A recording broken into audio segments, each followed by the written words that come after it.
Assalamualaikum warahmatullahi wabarakatuh. Saudara-saudaraku sebangsa setanah air yang kami cintai, yang kami banggakan dimanapun Anda berada.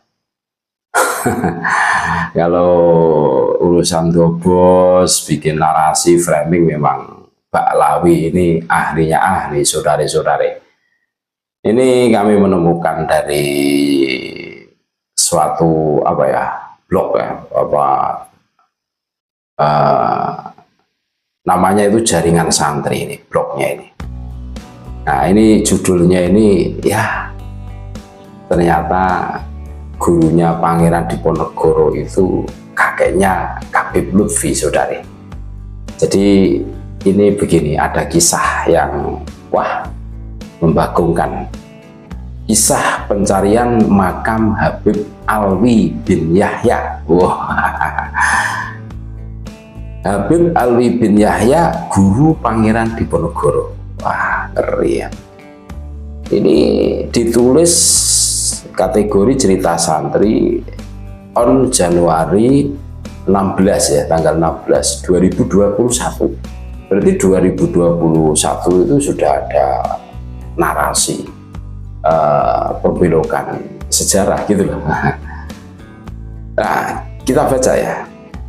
Pencarian makam Habib Alwi bin Yahya dilakukan atas perintah Maulana Al-Habib Muhammad Lutfi bin Hashim bin Yahya Pekalongan. Jelaskan dalam tulisan di Jaringan Santri ini ya. Pencarian makam Habib Alwi bin Yahya ya. Itu perintah siapa? Habib Lutfi. Makanya Habib Lutfi itu ya dikatakan licik, ya licik. Itu menyuruh orang modelnya itu. Makanya menyuruh orang, terus yang disuruh itu ya Bukibin ya, Jongos ya gitu loh. Lalu di belakang kamu itu ada makam, biasanya seperti itu. Pada suatu saat ketika Maulana Al-Habib Muhammad Lutfi bin Yahya, atau yang biasa dipanggil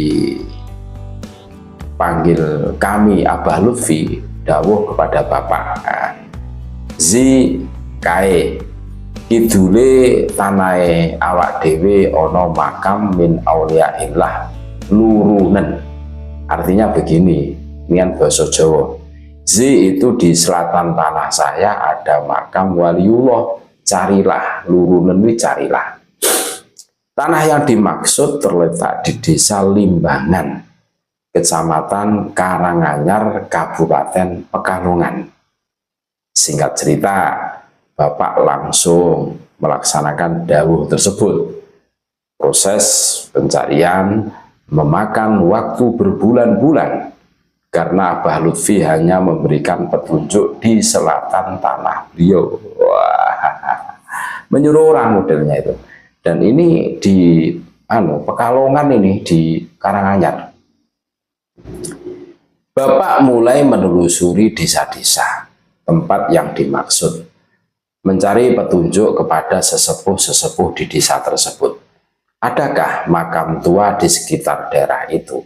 Alhasil, setelah mengumpulkan informasi dari masyarakat dan sesepuh-sesepuh sekitar, merujuklah pada sebuah pemakaman kuno yang terletak di tengah-tengah perkebunan dan hutan bambu.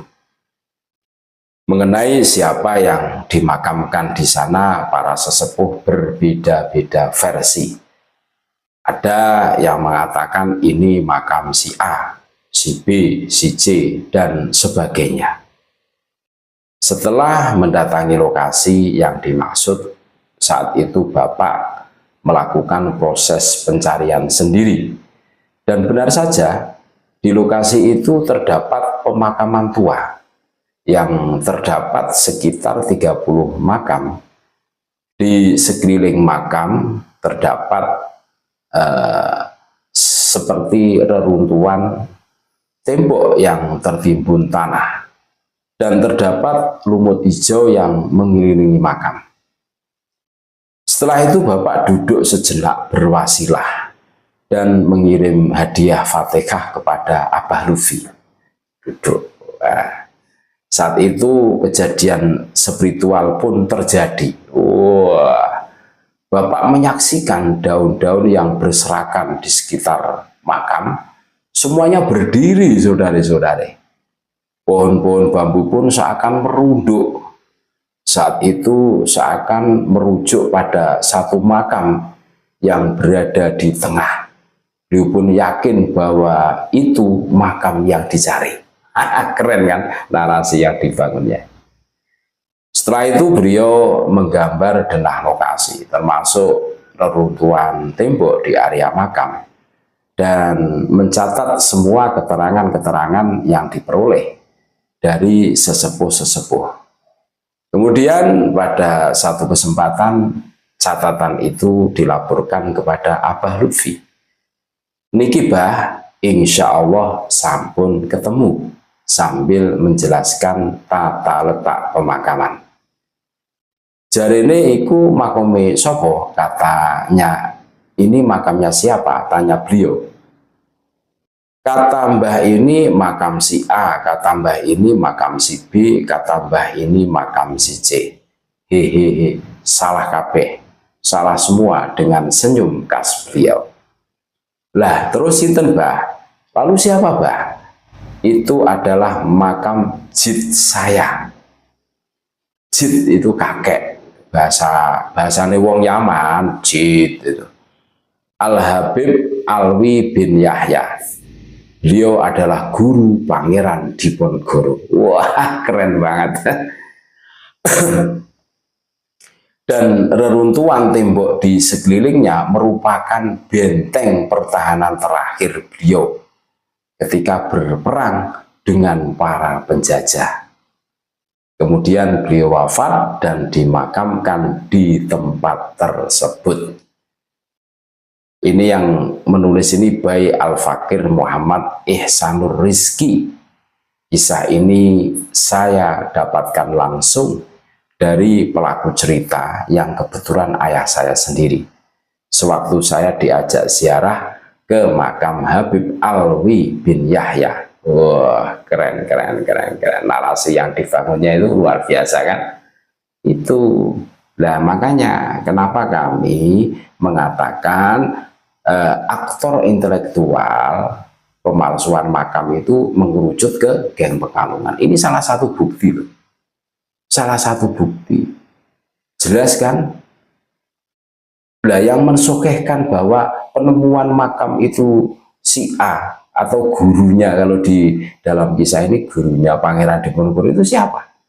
LBY kan. Jelas itu, jelas. Makanya kita harus sadar, aktor intelektualnya ya dia. Jelas itu.